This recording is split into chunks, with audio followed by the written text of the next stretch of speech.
Assalamualaikum warahmatullahi wabarakatuh. Alhamdulillah Al-Wahidil Ahad Al-Fardis Samad Alladhi lam yalid wa lam yulad wa lam yakul lahu kufuwan ahad. Allahumma ya Rabbana thabbit qulubana ala dinik, a'inna ya Rabbana ala dhikrik wa syukri wa husni ibadatik. Ukhsurna yawmal qiyamati ma'a zumratil muwahhidin wa imamihim habibika sayyidina Muhammad. Urzuqna ya Rabbana taubata qabla al-maut wa syahadata 'inda al-maut wal jannata ba'da al-maut. Amma ba'du. Kita di majelis aqidah belajar untuk mengukuhkan iman, untuk mengukuhkan akidah yang merupakan sesuatu termahal yang ada pada kita, bersama Imam Ibrahim Al-Laqani dengan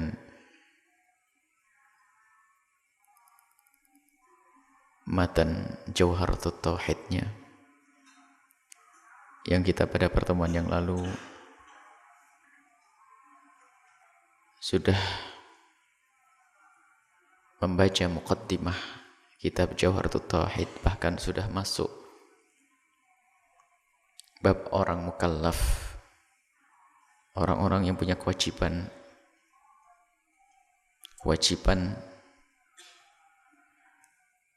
untuk menjalankan syariat Nabi Muhammad SAW. Kemudian juga menyinggung sifat-sifat wajib Allah, juga sifat jaiz bagi Allah, sifat mustahil bagi Allah. Begitu juga untuk nabi-nabi Allah Subhanahu wa ta'ala yang nanti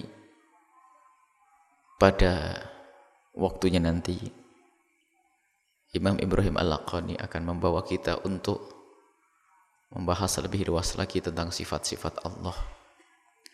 Kita sekarang masuk ibad selanjutnya, yaitu qala al-musannif rahimallahu ta'ala nafa'ana Allah bihi wa bi ulumihi wa bi ulumikum fid darin amin. Ila anqal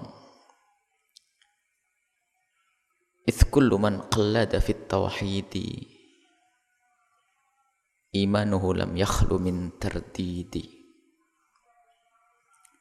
fa fihi ba'dul qawmi yahkil khulfa wa ba'duhum haqqaqa fihi al-kashfa.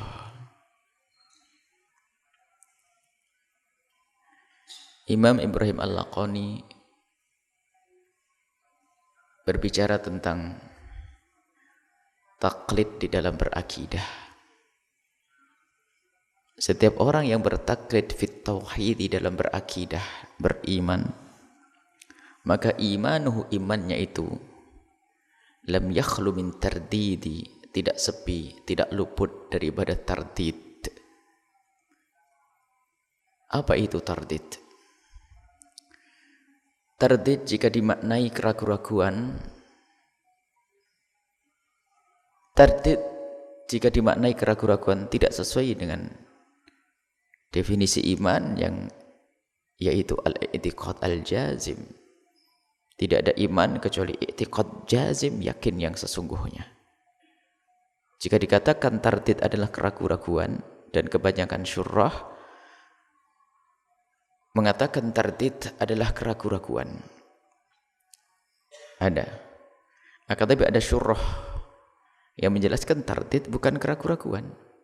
Akan tapi tardid baina kalamil ulama, perbedaan pendapat di antara ulama, itu lebih tepat.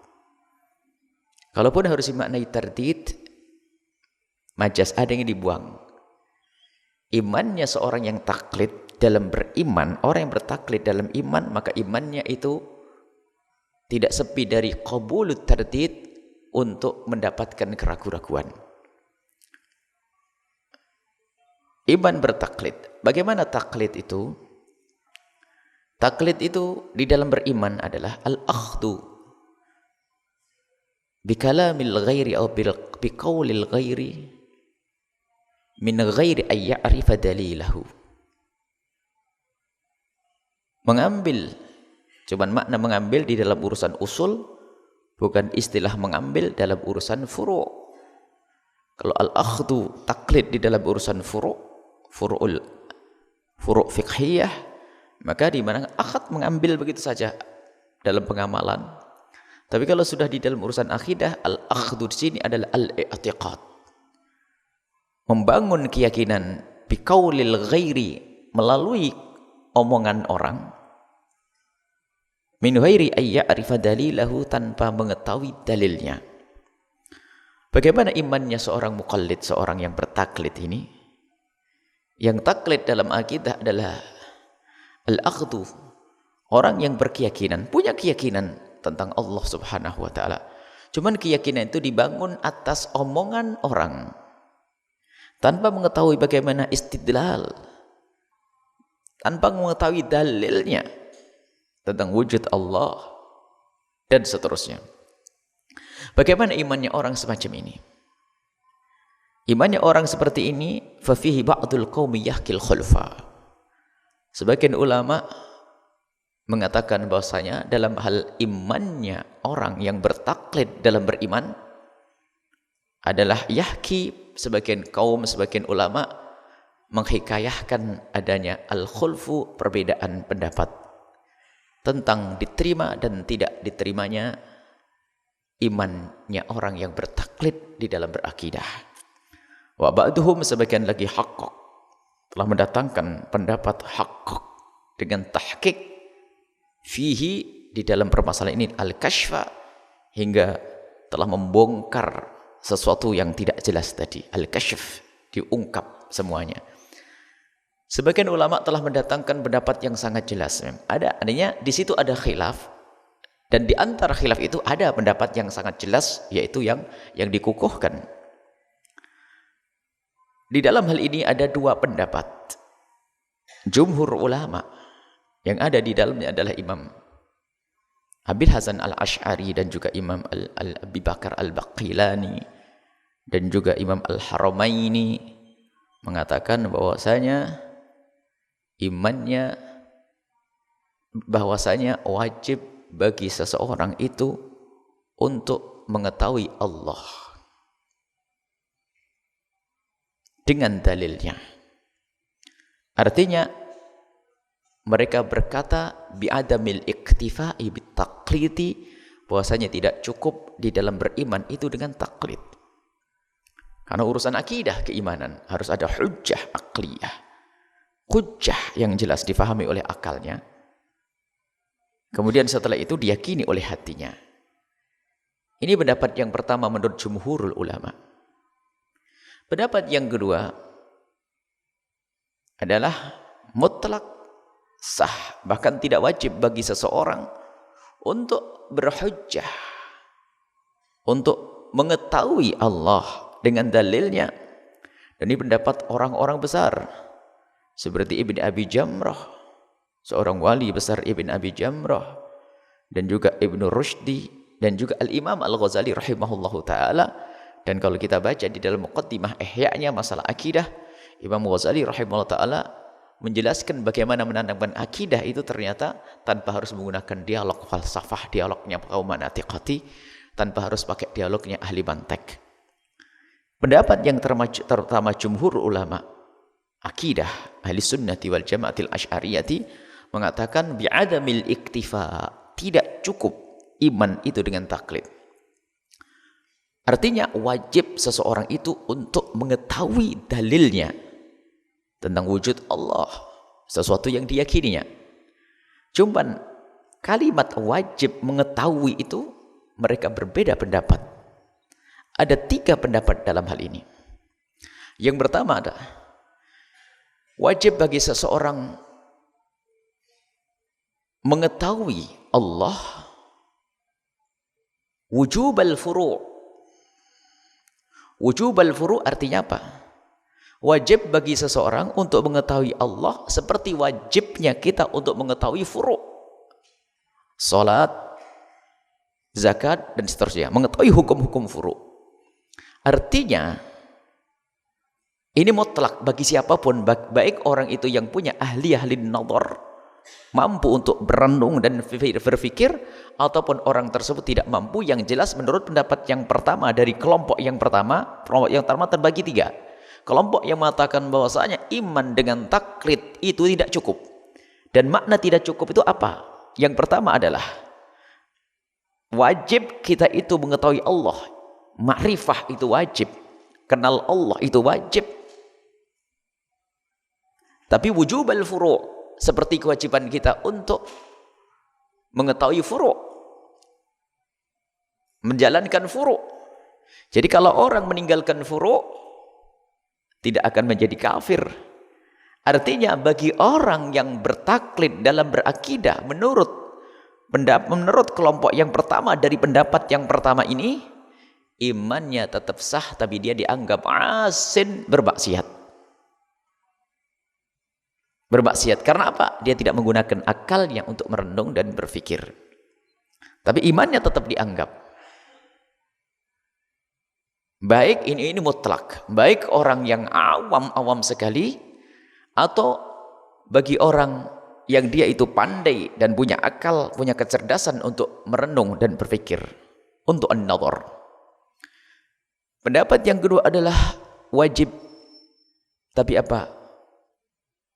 Wujubal furu' seperti kewajiban kita untuk mengetahui furu', akan tapi khusus bagi orang yang punya ahli nazar saja.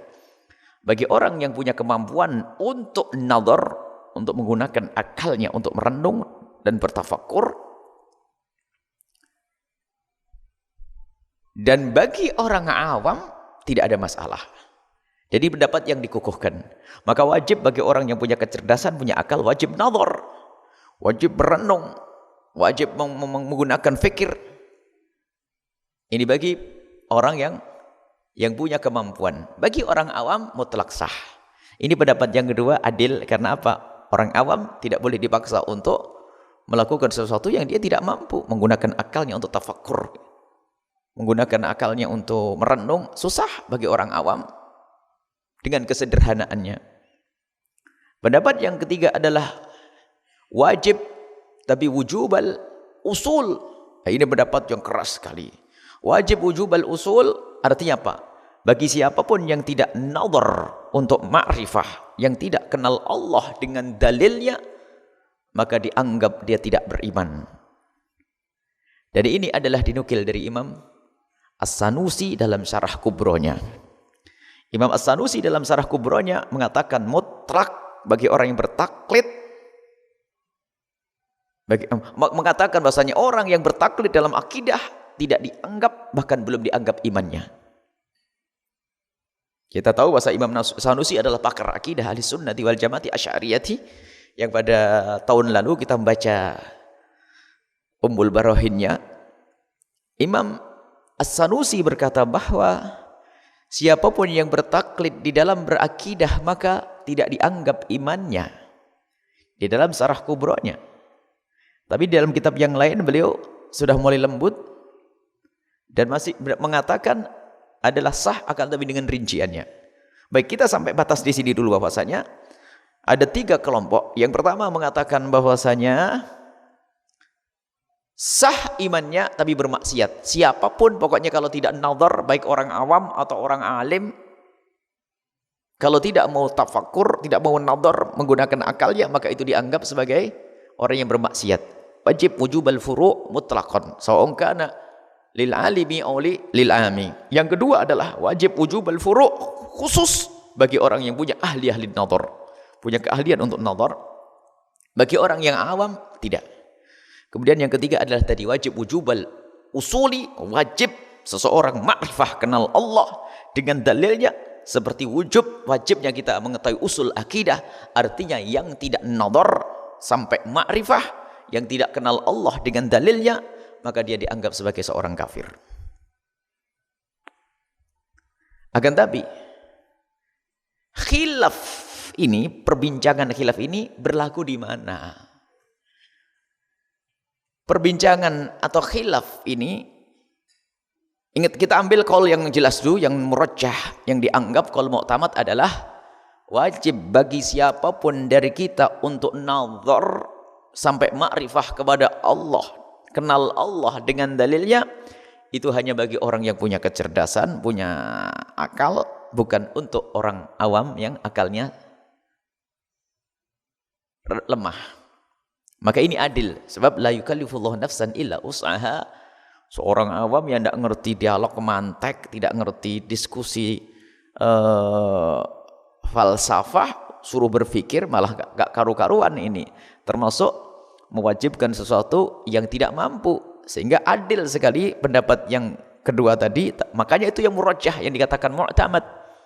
Yaitu bagi orang yang punya kecerdasan, punya ahliyah lin nadar, maka wajib baginya untuk nadar sampai kepada ma'rifah kepada Allah bidalilin, dengan dalilnya.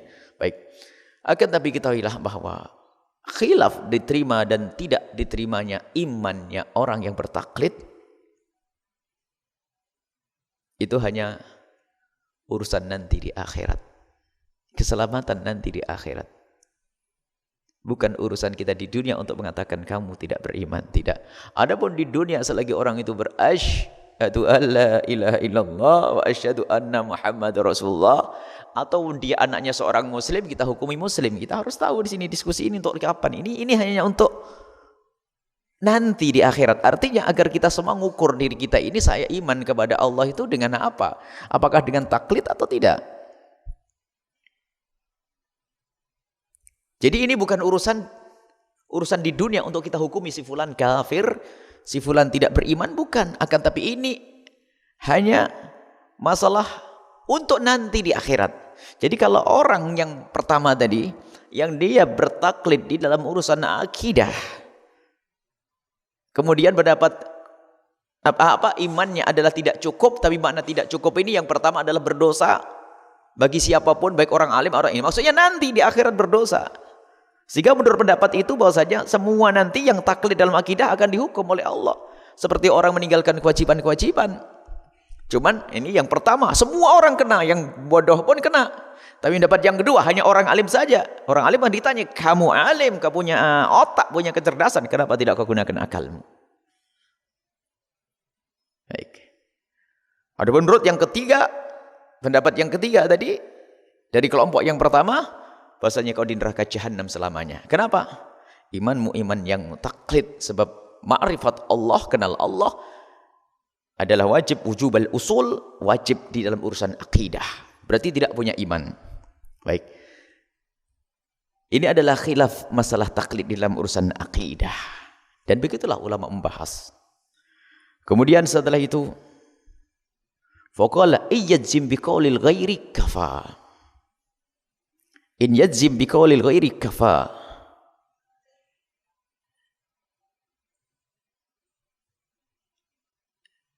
Bagi siapapun yang punya keyakinan biarpun bertaklid, ini isyarat daripada Imam Baijuri tentang pendapat yang dipilihnya, bahwasanya siapapun yang punya keyakinan tentang Allah biarpun melalui omongan orang, tapi syaratnya harus dia al-i'tiqad al-jazim yajzim, maka kafa dianggap sebagai cukup untuk dianggap sebagai orang yang beriman.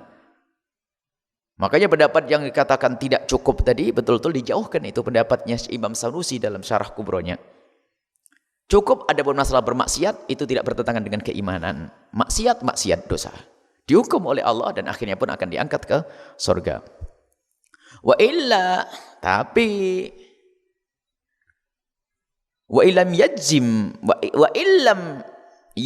illam yajib wa illa, jika tidak memastikan dengan keyakinannya al-i'tiqad al-jazim, jika keyakinannya tidak pasti, masih ada keraguan-raguan, lam yazal, maka masih orang tersebut fi dhairi, dalam bahaya keimanan.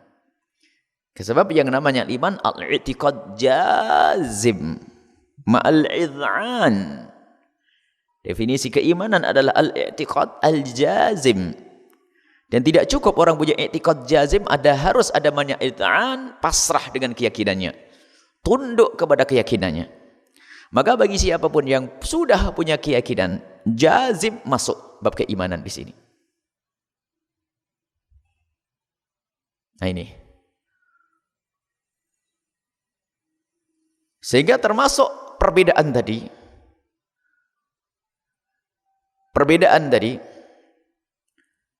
Termasuk menurut pendapat Imam Al-Ghazali dan Ibn Rushdi dan Ibn Abi Jamrah yang mengatakan an-nadhar al-ma'rifah tidak wajib.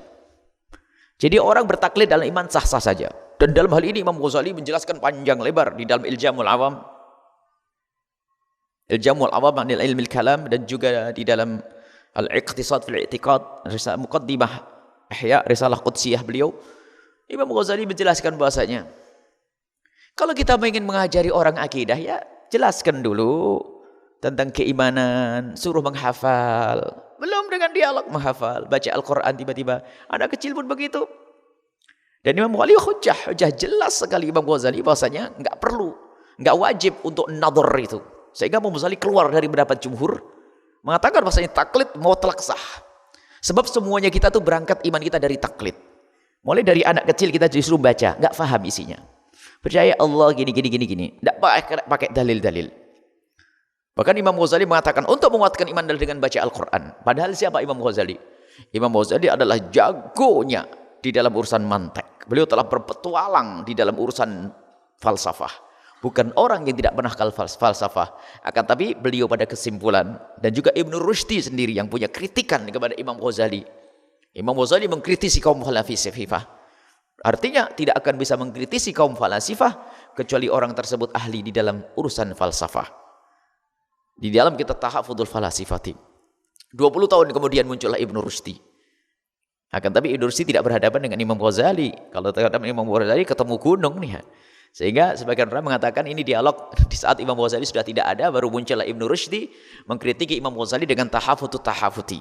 Rancuannya kitab tahafudnya Imam Ghazali. Akan tapi ini menunjukkan bahwasanya Imam ini adalah pakar di dalam urusan falsafah dan urusan mantek. Ternyata Imam Ghazali dan Ibn Rushdi dan juga Ibn Abi Jamrah seorang wali besar, beliau pada kesimpulan bahwasanya iman dalam taklid adalah sah. Bahkan tidak wajib orang, jangan dibikin pusing. Jangan harus orang belajar ini itu, bahkan mungkin kepusingan urusan mantek malah muncul keraguan-raguan. Dia bisa dibaca panjang lebar dalam urusan sini di dalam Muqaddimah Ihya Ulumuddin yang biasanya dipisah dengan kitab Al-Iqtisad fil I'tiqad, atau sebagian mengatakan Risalah Qudsiyah ada, atau Iljamul Awam fi an ilmil kalam. Baik, ini Al-Imam Al-Ghazali rahimahullah. Jadi sah, sudahlah. Ikut pendapat Imam Ghazali mudah saja, kita anggap sah saja. Sebab kemudian setelah itu baru dengan berzikir kepada Allah, Allah akan berikan keyakinan di dalam hatinya. Tetapi selagi jumhur ulama mengatakan wajib kita itu untuk menggunakan akal kita untuk merenung, maka harus kita gunakan akal kita. Wajib merenung, kita gunakan akal kita. Dan itu yang dikatakan oleh jumhur ulama, harus kita menggunakan akal nih untuk berpikir. Maka fadzim. Nah ini makanya setelah itu pembahasan yang ditulis oleh Imam Al-Bajuri. Baik, setelah kita mengetahui bahasanya hukum taklid kayak tadi, maka agar kita keluar dari taklid, maka kita harus masuk bab baru, yaitu mengenal Allah, ma'rifah Allah, agar kita tidak taklid lagi. Sehingga apa sih kewajiban seorang muslim pertama kali? Di dalam Zubat yang sudah pernah hafal disebutkan awal wajibin alal insani ma'rufatul ilah, ma'rifah. Dan memang itulah pendapat, ini ada 12 pendapat. Akan tapi kita hadirkan sudahlah 2 saja karena intinya ada di situ.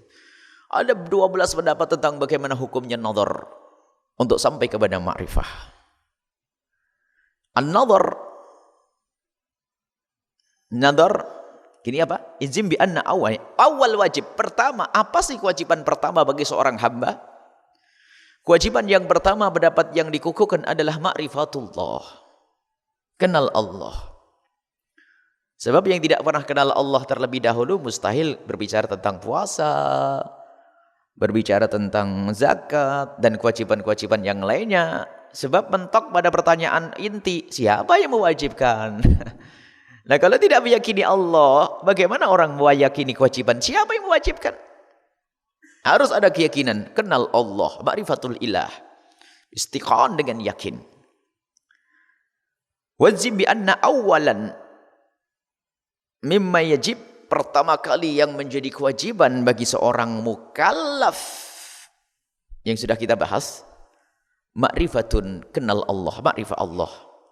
Memang wafihi, di dalam hal ini memang khulfun muntasab, terjadi perbedaan pendapat.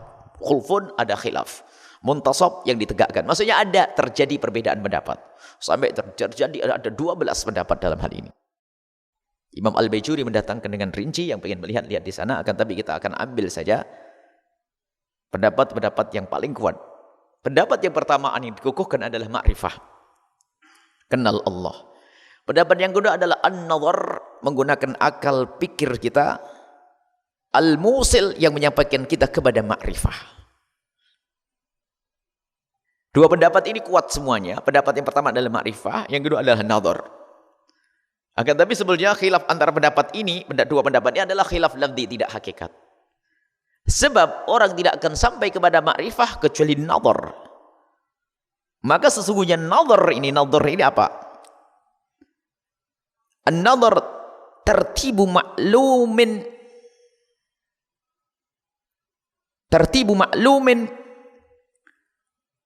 tertibu amrin ma'lumin ala amrin ma'lumin listi'lami amrin majhulin. Tertibu amrin ma'lumin ala amrin ma'lumin listi'lami amrin majhulin. Atau dalam ini sebagian mendefinisikan al-fikru al-murattabu ala nafsi. Al-fikru al-murattab ala nafs. Al-fikir, menggunakan akal. Kemudian hal ini sudah tertata di dalam diri kita, di dalam pemahaman akal pikir kita. Dengan thariqah ala thariqin yufdi ilal ilmi awidhanni, sampai menghantarkan orang kepada keyakinan. Makanya nanti ada dalam dialog mantek. Kalau yang pertama tertibu amrin ma'lumin ala amrin ma'lumin listi'lami amrin majhulin, tertib menyusun atau memahami sesuatu yang sudah jelas, digabung sesuatu yang sudah jelas untuk mengetahui sesuatu yang memang majhul, tidak kita ketahui. Ini nazar. Lah fikir itu sendiri apa? Harakatun nafsi fil ma'qulat. Ini mungkin definisinya dulu. An-nazar harakatun nafsi fil ma'qulat. Yang namanya at-tafakkur, at-tafakkur atau al-fikru. Al-fikru harakatun nafsi fil ma'qulat. Kita menggunakan akal kita untuk menjelajah sesuatu ma'qulat, sesuatu yang bisa dicerna oleh akal. Menggunakan akal. Lawannya adalah at-takhyil, at-tahayyul atau at-takhyil atau takhayyul, yaitu harakatun nafsi fil mahsusat. Mohon maaf, sering orang guyonan. Mohon maaf, perlu kita buat contoh agar gamblang. Ada mungkin seorang laki-laki berkata di pinggir jalan, "Ngapain kamu di pinggir jalan?" Ya, lihat perempuan. Mohon maaf, ini sebagai contoh, biasanya guyonan, ngelihat perempuan cantik untuk tafakur. Itu bukan tafakur, namanya takhayyul. Sebab urusan matamu kepada jasadnya, itu bentuknya. Yang namanya tafakur bukan begitu, akan tapi merenungi bagaimana ciptaan Allah. Kalau kita melihat gunung, gelegernya gunung, bentuknya gunung, namanya takhayyul. Kebayang di otak kita, oh gunung tinggi hijau. Tapi kalau tafakur tidak begitu. Di balik itu ada penciptanya. Ini tafakur, harakatun nafsi fil ma'qulat. Bukan mahsusat.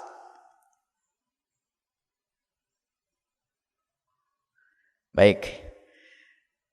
Kemudian bagaimana tertibu ma'lumin ala tertibu amrin ma'lumin ala amrin ma'lumin listilami amrin majhulin.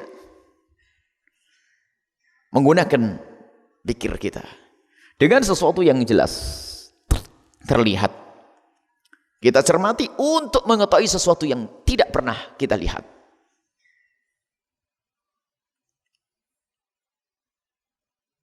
Maka contoh,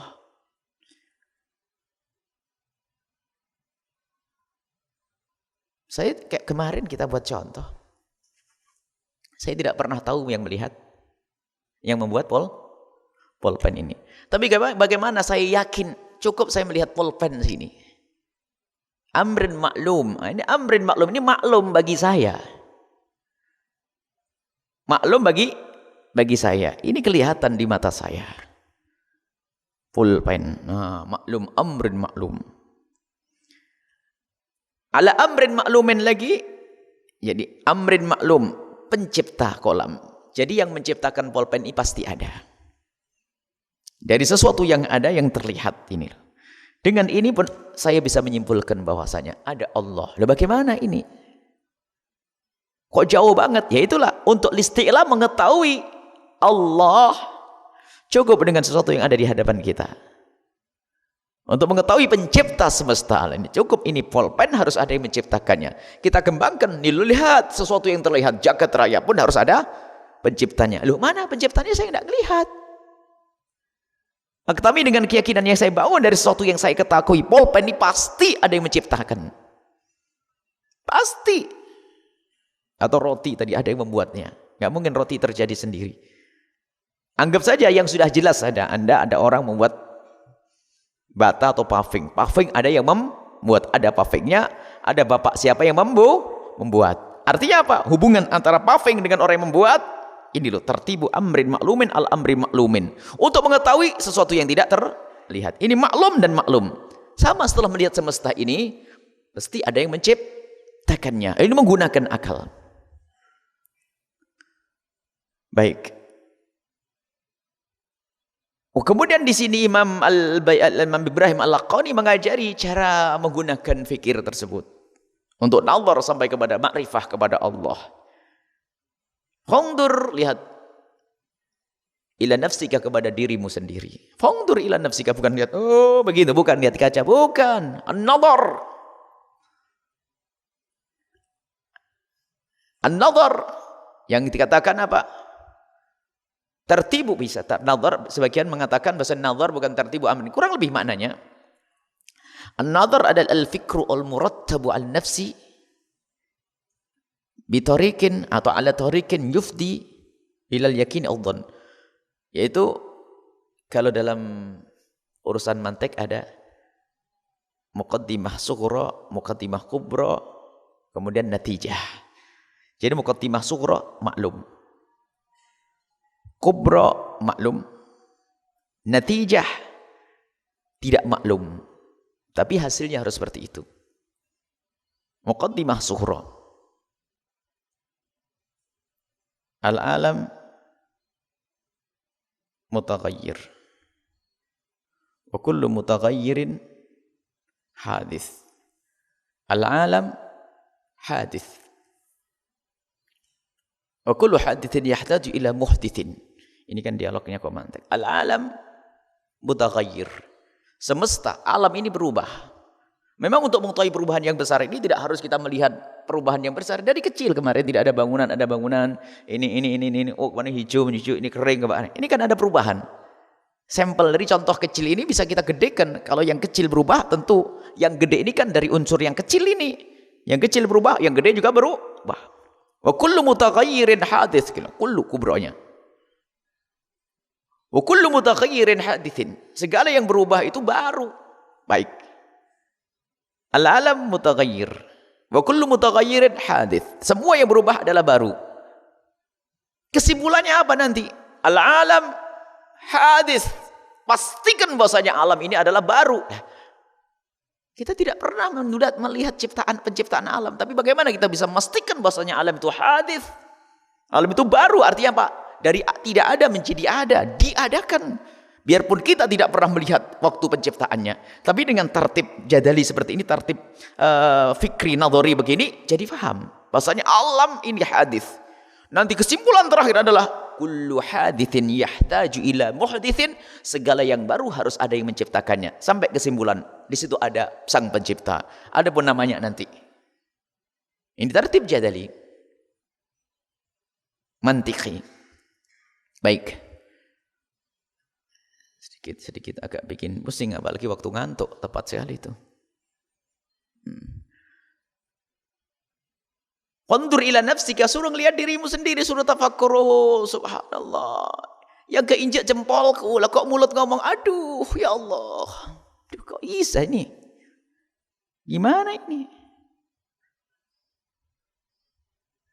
Kok bisa ngerasain dingin, panas? Lidah itu kok luar biasa. Lidah itu terdiri dari daging. Waktu kemasukan sate kok yang digigit satenya bukan lidah saya. Ini kan unik nih, coba. Ya kan? Pernah orang gigit lidahnya sendiri waktu makan sate? Nggak ada. Pikirlah begitu tuh. Merenung nih, lihat.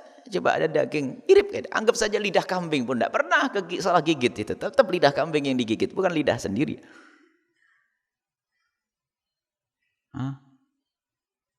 Akan itu ila nafsikan. Tumantakil, kemudian kau banyak merenung tentang dirimu sendiri. Allah, luar biasa. Tafakkur, gunakan pikirmu. Tafakkur ya, bukan takhayal, bukan menghayalkan bentuk tubuhmu yang pengen kurus, yang pengen putih, yang pengen mancung. Bukan itu, bukan itu. Lihat kedahsyatan penciptaanmu itu. Kemudian pindahlah ke tumantakilil alamil alawi, langit atas sana. Bintang ke bintang, lihat. Rembulan, matahari. Apalagi ditambah dengan ilmu-ilmu yang kau pelajari waktu di sekolah. Ada planet.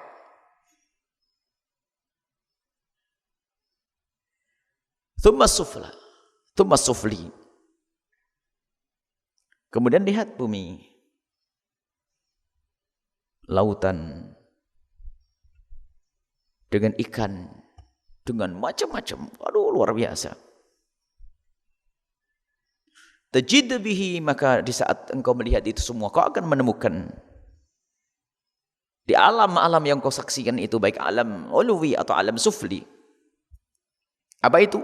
Sun'an, satu ciptaan, badi al-hikami, yang mengagumkan hikam, mengagumkan tentang keunikannya. Kalau kata hikmah itu adalah semuanya itu rapi, indah. Jadi rembulan begitu, ini. Luar biasa dahsyat. Lakin akan tapi bihi, dengan cara pandang itu sampai pada kesimpulan qama, akan tegak hadir di pikiranmu dalilul adami, hujjah bahwasanya ini dulu adalah tidak pernah ada. Dengan adanya perubahan-perubahan tadi yang kita ringkas dalam dialog tadi yang kita sebutkan, alam mutaghayyir, ada perubahan, ada ini, ada ikan kecil jadi gede, besok dimakan orang, berubah. Setiap berubah adalah baru, setiap baru adalah ada yang membuatnya, sampai pada kesimpulan adanya Tuhan.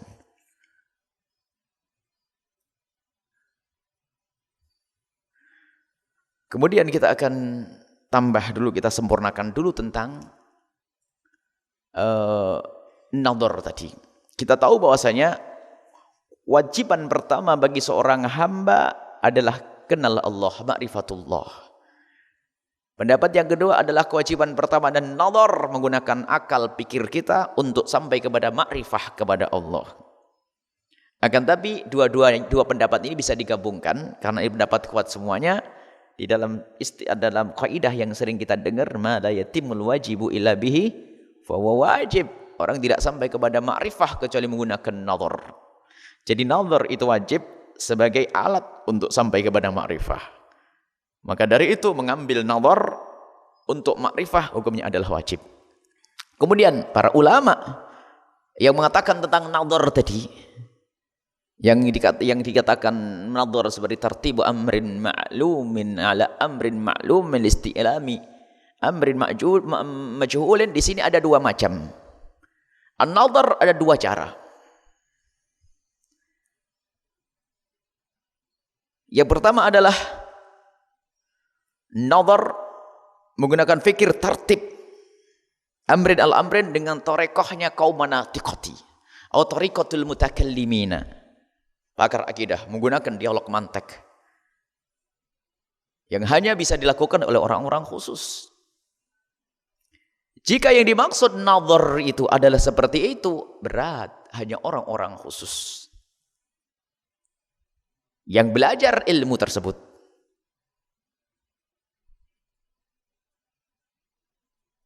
Ini berat. Akan tapi yang kedua adalah an-nazar itu adalah dengan dalil ijmali. Dengan dalil ijmali. Maksudnya dalil ijmali apa? Bahkan mungkin seseorang itu cukup bisa memahami dengan pikir dan dia meyakini biarpun tidak bisa mengungkapkan dengan bahasanya kaum manatiqah. Jadi ada di situ nazar menurut pendapat yang kedua adalah enteng, ringan, bukan sampai tartib jadali, harus tahu muqaddimah sughra, muqaddimah kubra, kemudian ada natijah. Kemudian masalah harus ada tasawur, ada ini yang nanti banyak istilah dan kita memang harus tahu dalam hal ini. Akan tapi ringkas saja bahwasanya pertama adalah tariqatul mutakallimin wa tariqatul manatiqati. Caranya pakar-pakar mantek di dalam menyusun satu hujjah atau tertib jadal, tertib hujjah, tertib dalil an-nazar.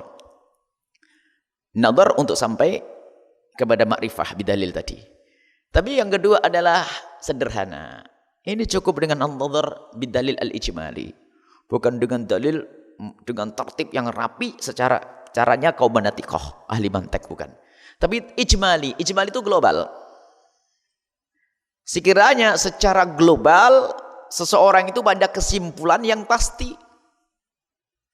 Sehingga dengan itu akan menjadi tumaknina, tenang di dalam hatinya. Punya dapat keyakinan dan ini bisa. Yang penting jangan sampai menjadi orang yang berkata nanti aku mendengar seseorang itu berkata begitu kemudian aku ikuti dan aku tidak ngerti bagaimana. Enggak.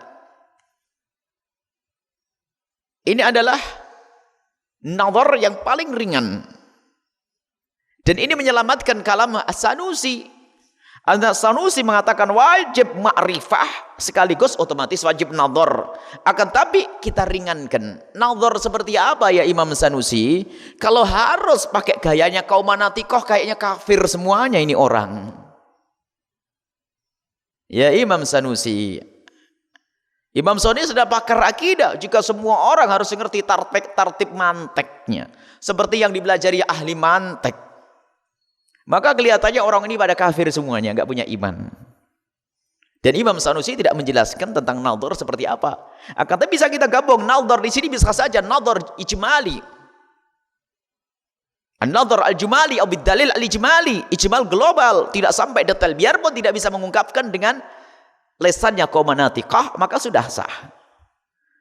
Inilah seperti yang dikisahkan oleh Imam Asmu'i waktu bertanya kepada seorang Arabi, bagaimana kau percaya adanya Tuhan Allah? Seorang Arabi cukup berkata dengan ringan kayak tadi. Jika ada ba'rah tadullu 'alal ba'ir, kalau ada kotoran onta itu menunjukkan akan adanya onta. Enggak mungkin ada kotoran onta enggak ada onta. Kalau ada kotoran ayam di meja, tadi ada ayam naik ke meja, ada ayamnya. Kalau ada athar, ada bekas kaki, ya dulu Allah sair, tentu tadi ada orang berjalan di atasnya. Inilah sederhana. Lu kok masa kalau ada sesuatu kan mesti ada apa? Ada bekas, tentu ada yang punya bekas. Itu akal secara otomatis. Contoh saja, jika ada orang masuk gua, ada orang mau istirahat di gua, tahu-taunya dia lagu duduk begitu, dia ngelihat tulang belulang bekas darah ini. Wah, ini bangkai ini. Kelihatannya baru dimakan oleh sesuatu. Tahu-taunya ada macan kecil. Ada macan kecil. Berarti ada induknya. Biarpun tidak ngelihat induknya, kebayang di dalam dirinya apa? Ada macan, lihat. Tentu ini secara otomatis biarpun tidak ngelihat macan ini ada bekasnya ini. Tadi ada bangkai dibantai ini. Ini yang bantai tak taunya apa? Macan ini. Biarpun tidak pernah lihat macan. Biarpun tidak bisa menyusun secara tertib mantiki, nggak bisa. Misalnya kalau ada tulang tentu ada yang makan. Ini nggak patah itu, langsung otomatis itu. Dan orang awam, insya Allah rata-rata semuanya seperti itu. Kayak tadi dikatakan ada yang buat enggak? Ada. Cuman kalau diperlebar, langit ada yang buat enggak? Ya tentu ada, seperti itu. Biarpun tidak bisa mengungkapkan dengan gayanya orang-orang ahli mantek. Nah ini penjelasan tentang pembagian nadhar. Ada dua. Yang pertama thariqah manatiqah, thariqatul mutakallimin. Itu berat. Dan itu menjadikan orang banyak kafir nanti. Apalagi ikut pendapatnya Imam Sanusi. Tapi kalau ikut pendapat yang pertama tadi, jumhur ulama, masih sah imannya biarpun bermaksiat, atau sah imannya bagi orang yang alim saja bermaksiat, itu masih lumayan aman. Biarpun mengikuti nadhar yang repot menurut kaum manatiqah, caranya ahli mantek, maka selamat menurut pendapat Ghazali. Ghazali tidak wajib. Selesai, maaf. Pendapat Ghazali, Ibnu Rushdi, dan pendapatnya Ibnu Abi Jamrah tanpa nadhar pun sah. Selesai. Pokoknya punya keimanan. Akan tapi menurut pendapat yang jumhur ulama, tidak sah imannya orang yang bertaklid. Tapi pendapat yang pertama terbagi tiga. Yang pertama ujubal furu' bagi semuanya, maka hendaknya kita bawa nadhar di sini adalah nadhar yang memberatkan tadi dosa. Tapi kalau nadhar yang ringan, aman.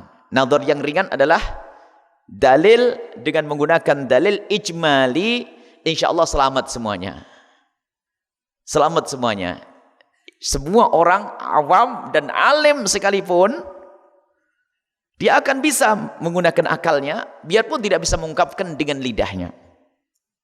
Baik. Ini adalah pembahasan tentang kewajiban pertama dari kita adalah ma'rifatul ilah, mengetahui Allah Subhanahu wa taala bin nadhar. Maka nadhar adalah wajib. Cuman cara nadharnya itu seperti apa? Baik, kemudian di situ juga dilanjutkan bahwasanya wa kullu ma jaza 'alail adamu 'alaiqat an yastakhilul qidamu. Itu sudah masuk pembahasan. Wa kullu ma jaza 'alail adamu, segala sesuatu yang bisa tiada, dari ada menjadi tiada, tentu dia juga bermula dari tiada. Artinya apa? Sesuatu yang dari ada menjadi tiada, maka mustahil dia kalau bakal abadi.